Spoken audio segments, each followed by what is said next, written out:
everyone, it's Laura, and today I'm here to talk to you about the City of Stardust.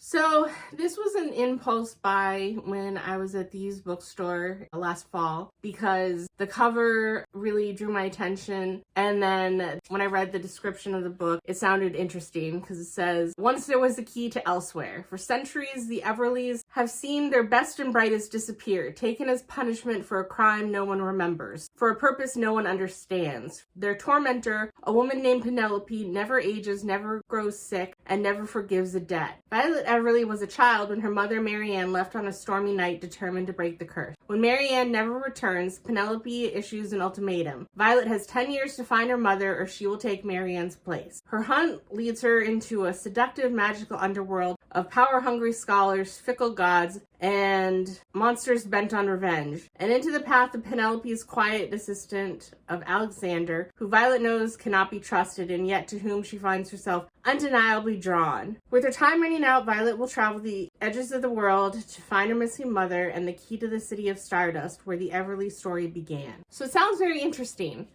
And unfortunately, I was quite disappointed with this book. So, as the summary says, basically, at the very beginning of the book, you see Marianne leave, and she walks out of a house. She's arguing, I guess, with two of her brothers, and then she kind of just disappears. And you don't know why, and her two brothers are kind of the caretakers of Violet, mainly one brother, Ambrose, and he is the one who's basically taken guardianship of Violet and taught her, given her guidance, and basically is her stand-in parent. But the downside is that they never tell her anything. And she is, I believe, 8 or 9 when her mom disappears. So they strike a deal when Penelope comes, like the summary says, where they give Violet 10 years. And she doesn't find out until like 9 years in what the deal is and what's going on. And that just seems really kind of cruel of her uncles. And I understand not wanting to put burdens on too young of a child, but I don't know, 15, 16, 17, it seems like there was any point in time where they could have clued her in more of what was going on and that she might have to pay the price for her mom. I know part of it was that they were hopeful that Marianne would figure out a way to break the curse, and that, you know, maybe they're holding out hope for that and not having to involve Violet, but I don't know, at a certain point it just seems impractical. And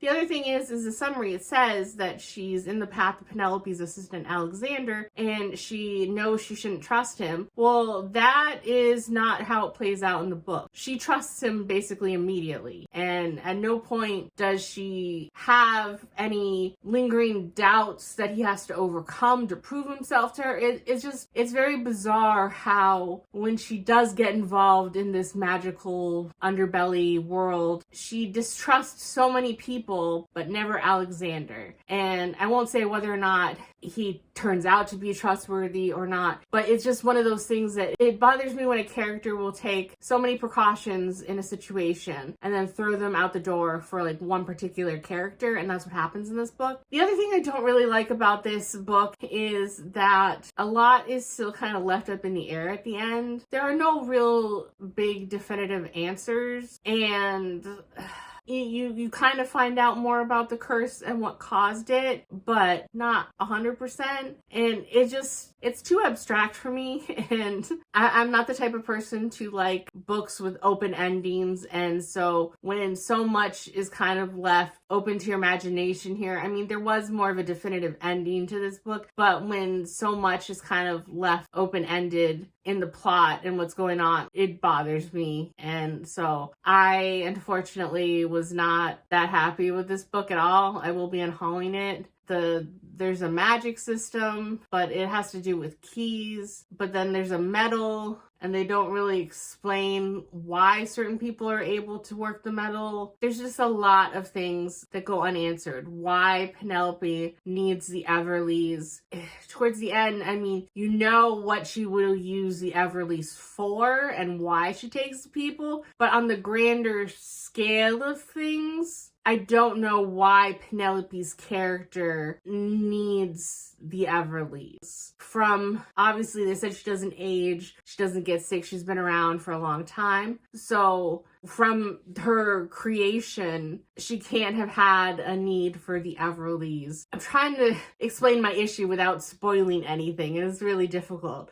But it's just one of those things that I don't know, it doesn't make logical sense to me. So when there's seems to be so many different plot holes in the book for me, it annoys me. So I'm gonna give it a 3.25, and I will be unhauling it. Who knows, I might lower it by the end of the month once I think on it more, because I do tend to get a little more agitated and aggravated when I think of the inconsistencies and any plot holes. But it sadly was disappointing for what I hoped it would be. So those are all my thoughts on the City of Stardust, and I will see you in the next video. Bye!